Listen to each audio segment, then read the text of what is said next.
Happy agents sell more real estate. Today I'm going to talk to you about what it is that the happiest agents I know, which happen to be the highest producing agents, what they prioritize and how it affects their business.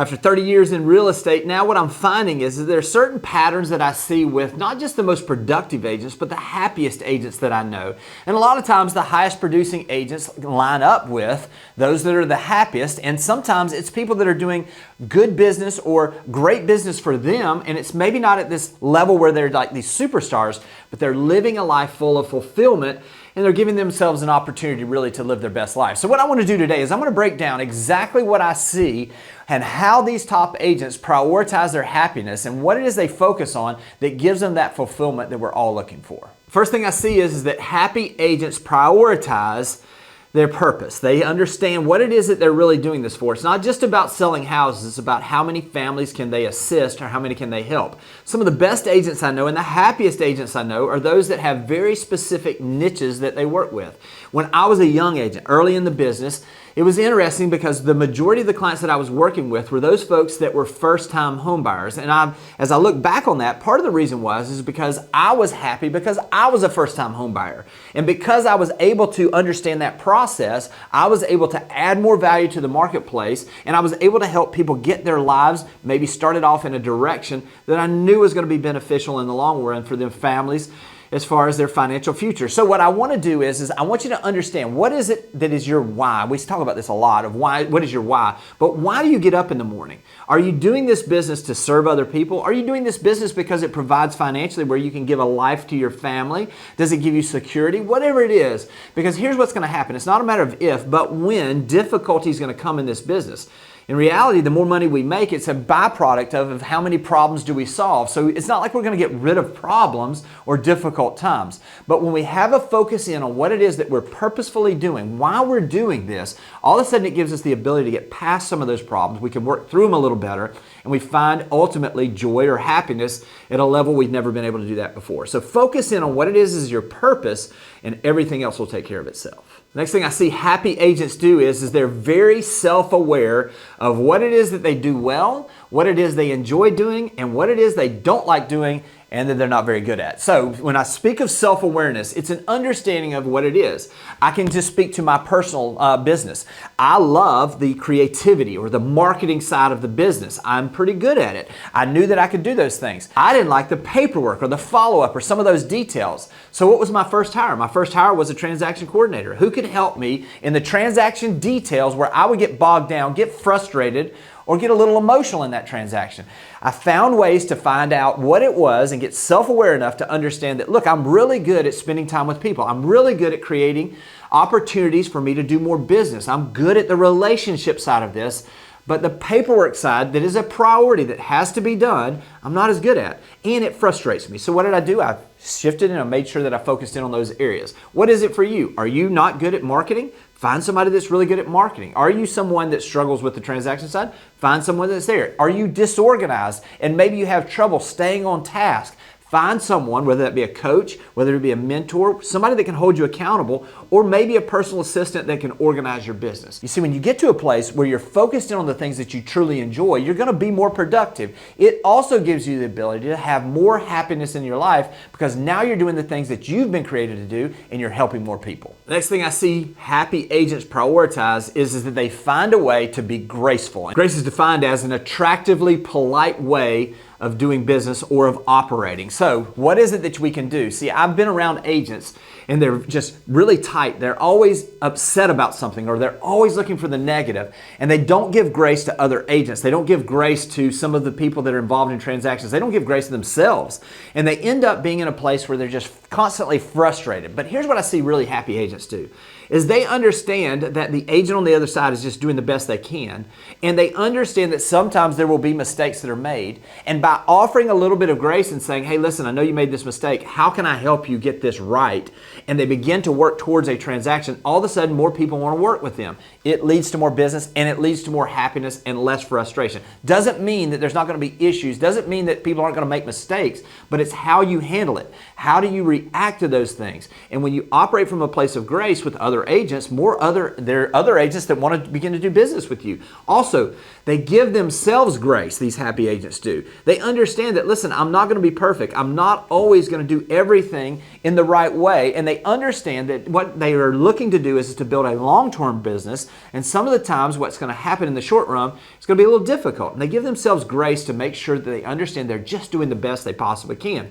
You see, when you come from a place where you're out and you're building something, where you're adding value out into the marketplace in a polite and in a graceful way, it's amazing how it will be reflected back into your business the same way. The fourth thing that happy agents do is they celebrate others. Here's the thing is, it's very difficult to get upset if you're focused in on celebrating others' successes. It gives you the opportunity to really maybe look from a different perspective. Here's what happens is we're living in the Instagram or the social media era where people just show their highlights. And what can happen sometimes is not if, but when we have a little bit of a struggle in our business, or maybe we go for a stretch here where things aren't working out well, or maybe we haven't gotten listings that we thought we were going to get, or maybe the transaction numbers we had last year, we're down now. Well, here's what happens for the happy agents is, instead of seeing success of other agents and maybe thinking, well, gosh, I'm not good enough here, or maybe I'm at a place where maybe I feel a little bit of anger towards those folks because I don't understand why I'm not getting this, they actually go out and celebrate those other people. One of the things that I've seen is that I love to see is sometimes I've had agents that will actually go out and they will send congratulations notes to agents that have had success. I began trying this about 5 years ago where I was going through a little bit of a dry spell and I was like, gosh, I'm just really feeling frustrated here, and the level of frustration is just getting added to because I see other people having success and I'm almost feeling like a little bit down towards them because they're having that success and I'm not. One of the things that I did is I started doing this, what I'd seen these other agents do. I began writing notes. Hey, I just saw where you closed on this. Congratulations. Love seeing the momentum you've got in your business. Looking forward to doing a deal with you soon. Guess what happens when you begin to celebrate others? Others look for ways to do business with you and celebrate you. It begins to build this momentum out into the marketplace where you're adding value, you're actually putting good vibes out, and when you put good vibes out, good vibes come back. The next area I see happy agents really put as a priority and that they really apply in their business is that they come from a place of gratitude. They're not out there, like we were talking about, comparing themselves to others. They're understanding and are thankful for the opportunities they have. You see, when you start your day out with gratitude, you begin to have an opportunity to see more things that you can be thankful for.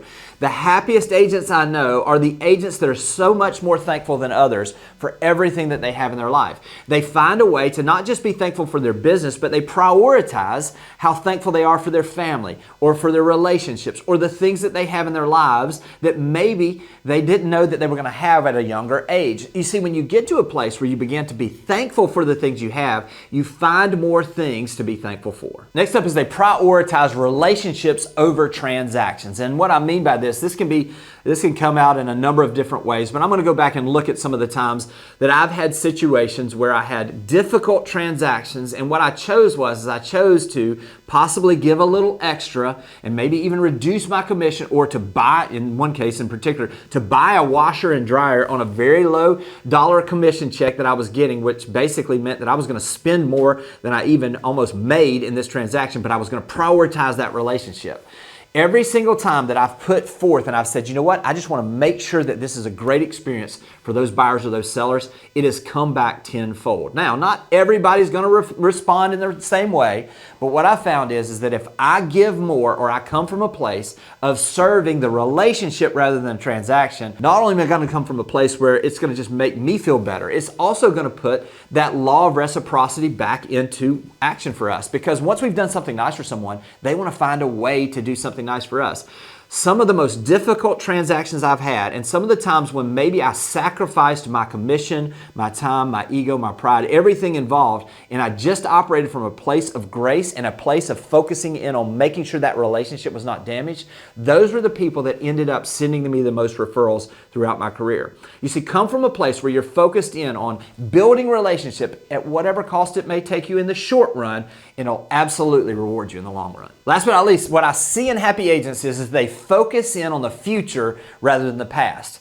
You know, I've been around a lot of agents that will say, especially now after we're coming out of these pandemic highs of the market just going crazy, and it's a little more difficult now. And they're saying, gosh, if I could just go back and take advantage of those opportunities. Wow, if we could just get interest rates back down, man, we'd be back off to the races. But what you have to understand is that when you focus on the past, you're basically sacrificing your future.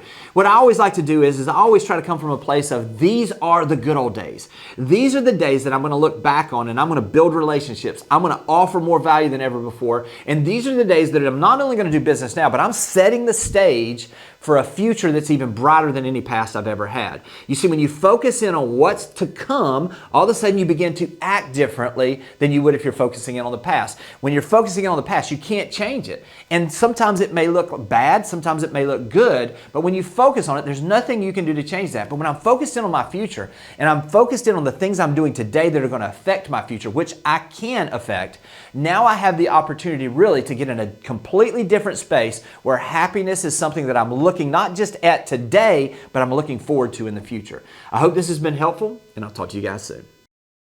Thanks for watching the video. I specifically chose the video below for you because it builds on the one you just watched. I hope it's helpful, and I'll talk to you soon.